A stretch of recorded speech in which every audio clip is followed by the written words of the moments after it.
there's a lot of issues on the river itself, but for me as a business owner, I brought in almost 10,000 tubers through the state park this year, and they're not a lot of local people. They come from all over the United States and Europe. When they get out of the river and have a bad experience, this thing called social media, they go straight to that, and you know, it could potentially hurt my business. It hasn't to now, but I'm a lifelong resident of here. I was born and raised and grew up in St. George, and my grandfather, along with these older gentlemen right here, owned property on the river, and I grew up on the Edisto River, kind of between Colleton State Park and Stokes Bridge. I think the biggest problems that we're seeing is just a change in culture, and you're probably more apt to go to jail now if you hit somebody with a boat paddle versus 20, 30 years ago when my granddaddy was raising me up. If you didn't slow down and respect the people on the river, you would be in deep trouble. As you guys know, just within 10 miles of here is a 7,000 housing development at Summers Corner. I worked with Westvaco before I started Edisto River Adventures, and down at the East Edisto project that's down off of Highway 61 near Middleton Plantation, all of those woods that I used to work in is now almost clear cut for housing development. Summers Corner up here, this whole big block from Highway 61 over to Summers Road and over to Clubhouse Road, all of those pine trees are cut for housing development. So I was just telling some of these gentlemen over here, my parents live in St. George, and they're getting ready to build 250 homes in front of my parents' house, and the whole town of St. George is just in shock because the sprawl and development is coming this way. And all I want is some controlled growth, and for people to be aware of capacity issues that are coming to involve our law enforcement, our fire and rescue. I'm on the board with Dorchester County Parks and Rec, Friends of Dorchester County Parks, and a couple years ago,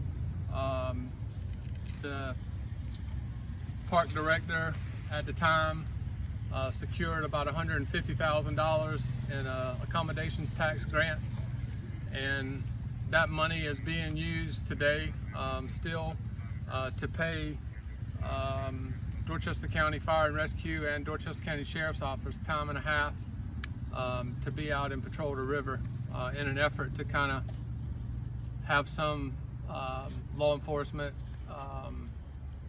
fire and rescue presence on the river. I can't speak for Kaylee. She's not, I don't think she's here, but JB, he's the park manager at Colleton State Park, and Kaylee is the park manager here.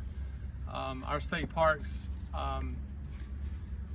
when COVID hit, their numbers are unseen and unheard of with the amount of people that are coming out to these state parks now. So I don't think that we're going to be able to stop growth. So I think part of what we got going on here is a lot of people that have a bunch of different issues, and we just want to, with Fred and the Riverkeeper, the part of why we here gathered is to hear from property owners and people that want to enjoy the river, whether it be fishing or swimming, or just having a house on the river and controlling erosion on your bank in front of your house. There's many different issues here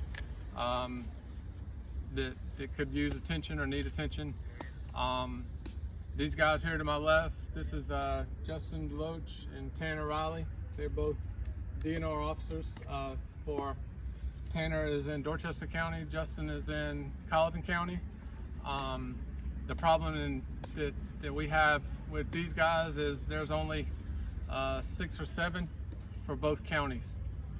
So between Justin's jurisdiction in Colleton County is copious amounts of water from the Ashepoo all the way to Edisto Beach. Tanner is all of the Ashe River, all of the Edisto River, and all of Dorchester County. So they can't be but in one place at a time. So whether it needs to be, you know, there or maybe and they can speak if they want to, but I think that they're probably the primary. If they're not the primary, they always get the finger pointed at them that it's the DNR's problem, it's not Sheriff's Office problem. So what we want to do is bring awareness to what's going on and get all these agencies. I mean, this gentleman here is Colleton County Fire Rescue.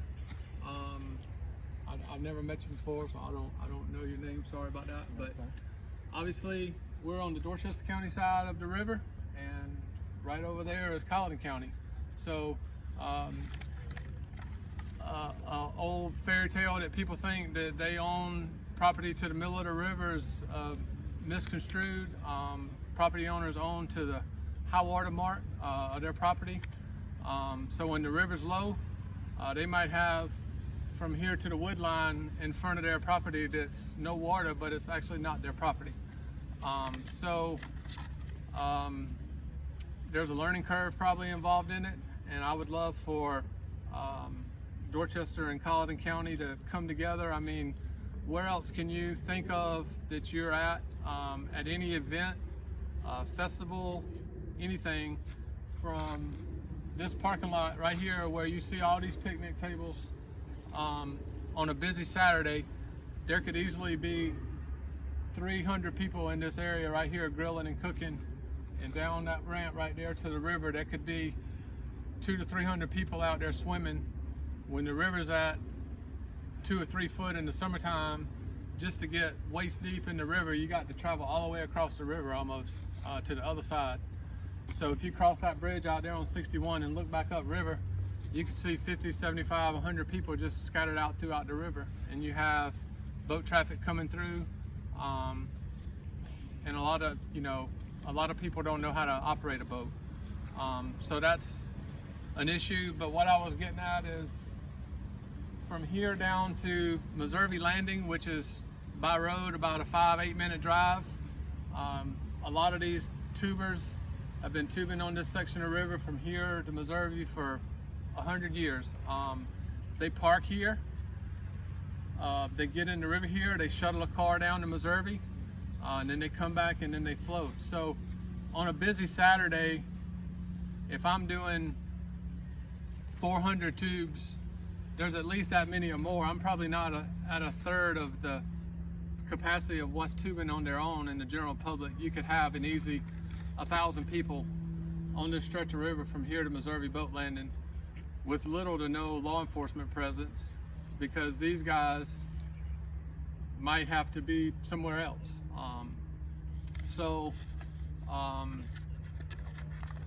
That's kind of my take on it. I probably rambled longer than I should have, but thank you.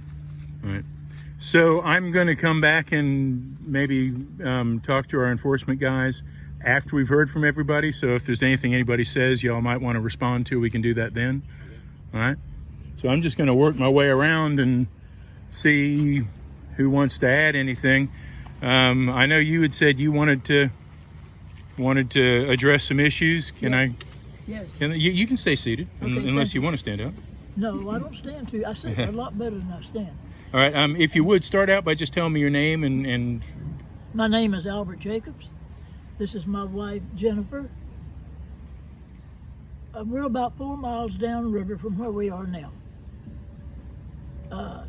He mentioned Meservey Landing. We're down a short distance from that. You keep me straight too. Our issue is, 1.5 years, 2 years ago, I don't know if it was during a storm or exactly what, a large tree came down about 400 yards from where we are. This has completely closed the river to us when the river's low. Our problem is, who can we get to remove this tree that ultimately has formed a dam. The water from the river has gone out into the adjacent, to the west, low area and come back out into the river. But the main channel where we are at a low water level is stagnant. We can't let the children in, we can't do anything when the water gets low. The fish are dying. Fish are dying, and that's not a good smell.